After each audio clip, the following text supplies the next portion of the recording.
We all wish we could have a tent that is super durable, weighs less than a pound, is easy to set up, roomy inside, handles weather well while only costing $100, but that is impossible right now. All three of these ultralight solo tents are amazing, but you're gonna have to pick which features you want and how much you're willing to spend to determine which one is right for you. Starting with the most expensive tent at $600 US, we have the Z-Pack's Plex Solo. This tent's claim to fame is that it's insanely ultralight, weighing under 400 grams. The reason why it weighs so little is because of the materials that it uses. The DCF fabric allows it to achieve that light weight, but also makes the tent very strong and weather resistant. Compared to the materials that the other tents use, the DCF fabric does not absorb any water, which makes it very easy to wipe off condensation off of the inside or rain off of the outside, so you're not carrying extra water weight when you're hiking. This tent, made by 6 Moons Design, the Lunar Solo, is made with a sil poly material. Sil poly doesn't absorb a lot of water either, and similar to DCF, when it's wet, it doesn't stretch or sag, which can't be said for the sil nylon material that this tent, the 3FUL Lanshan 1 Pro, uses. While a lot of tents out there are made with sil nylon, it has some properties which makes it the worst material for all three of these tents. It degrades in UV light, it absorbs water from rain or condensation, and then it sags when wet. The only thing sil nylon has going for it compared to the other fabrics is that it's available in large supply, so it's usually cheaper to make tents out of it, which is one of the reasons why the Lanshan 1 Pro only costs $170. Sil poly is a little bit harder to come by, especially in ultralight versions like we have with the Lunar Solo, and it's one of the reasons why the Lunar Solo costs a little bit more at $250.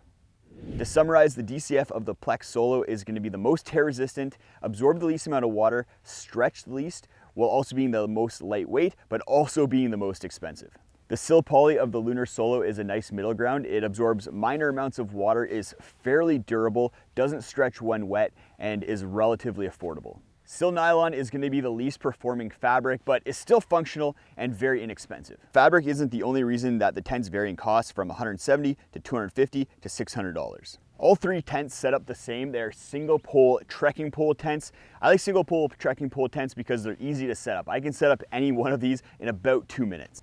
Having a tent that only uses one trekking pole is also good for redundancy. It's not uncommon for a trekking pole to break when you're out on trail, and if one of mine break, I can still use the other one to set up my tent. I like to have that redundancy for critical items like my tent.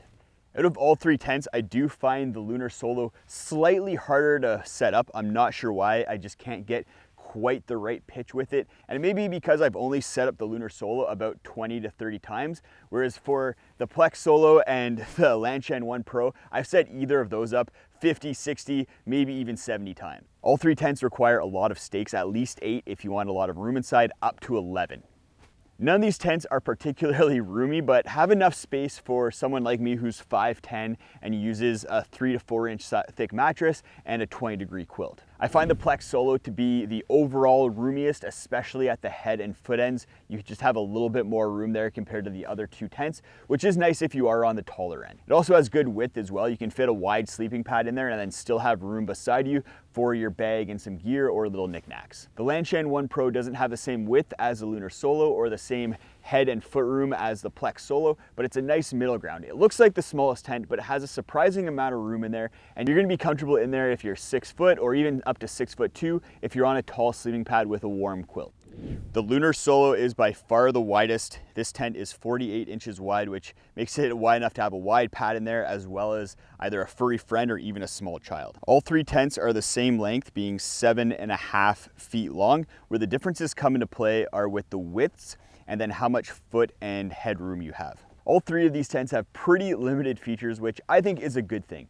It makes the tents minimal and lightweight while still doing all of the things that a tent needs to do, which is keeping you dry and sheltered. I've used all three tents in rain, snow, and heavy wind, and they've all performed very well. I have a lot of confidence in all three of these tents. Both the Lanshan 1 Pro and the Lunar Solo have vents at the top, but you can see here that with the Lanshan 1 Pro, it's a pretty useless vent, whereas on the Lunar Solo, it's a much more substantial vent that's gonna help a lot more with air circulation and condensation management.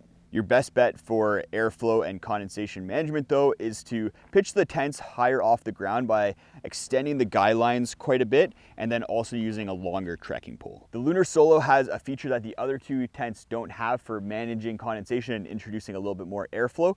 It uses a prusik knot to attach the door to the main guy line, and you can slide that prusik knot up and down, and allows you to raise the door a little bit off the ground, get a little bit more ventilation while still having protection for stuff that's in your vestibule. The Plex Solo has a unique feature that the other two don't have, which comes into play during intense weather.